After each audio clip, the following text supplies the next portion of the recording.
ఉగ్రవాద చర్యల్ని ఉగ్రవాద చర్యని కూడా చెప్పుకోలేని కర్మ పట్టింది యూరప్ సమాజానికి.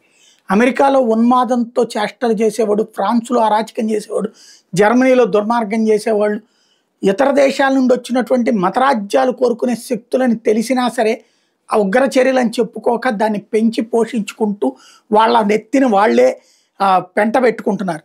తాజాగా బ్రిటన్‌లో ప్రీమియర్ లీగ్ ఛాంపియన్‌షిప్‌లో తమ టీం గెలుపు గుర్తుగా సోమవారం విజయోత్సవ ర్యాలీలో మునిగిపోయిన లివర్పూల్ సాకర్ ఫుట్బాల్ అభిమానులపైకి ఒక హంతకుడు కారుతో దూసుకొచ్చాడు.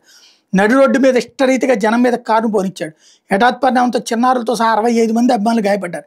వీళ్ళలో 50 మందికి స్వల్ప గాయాలైతే 11 మంది ఇంకా ఆసుపత్రిలో చికిత్స కొనసాగుతుంది. వీళ్ళ ఆరోగ్య పరిస్థితి స్థిరంగా ఉందని వైద్యులు చెప్పారు. లివర్పూల్ నగరంలోని వాటర్ స్ట్రీట్ వీధిలో సోమవారం ఈ ఘటన జరిగింది. గుండెపోటు రోగిని తరలించేందుకు ర్యాలీ మధ్యలో పోలీసులు ఒక అంబులెన్స్కి దారి ఇవ్వడంతో అదే సమయంలో మధ్యలోకి దూసుకొచ్చిన ఒక కారు ఇలా బీభత్సం సృష్టించింది. జనాలను ఢీకొడుతూ కారు ముందుకెళ్ళింది. కొంతకాలం వెళ్ళాక కారు టైర్ల వద్ద కొందరు ఇరుక్కోవడంతో కారు ఆగిపోయింది. దీంతో జనం కారుపై పడి ఎట్టకేలకు డ్రైవింగ్ సీట్ నుంచి అగంతకుని బయటికి లాగారు. ఉద్దేశపూర్వకంగా జనం మీద కారు పోనిచ్చినందుకు 53 ఏళ్ల బ్రిటన్ పౌరుని అరెస్ట్ చేసి అత్యాత్మ మాదక ద్రవ్యాల వినియోగం, నిర్లక్ష్య డ్రైవింగ్ సెక్షన్ల కింద కేసు నమోదు చేశారు. ఈ ఘటన ఉగ్రవాదం కోణంలో చూడట్లేదట మెర్సీసైడ్ పోలీస్ డిటెక్టివ్ చీఫ్ చెప్తున్నాడు ఈ విషయాన్ని. 10 మైళ్ళ పొడవున ఏర్పాటు చేసిన విజయోత్సవాలను చూసేందుకు దాదాపు 10 లక్షల మంది జనం ఇచ్చేస్తే అనూహ్య రీతిలో 1 మైలు దూరం అయితే పూర్తవుతుండగా పరేడ్ అర్ధాంతరంగా మధ్యలో ఆగిపోయింది.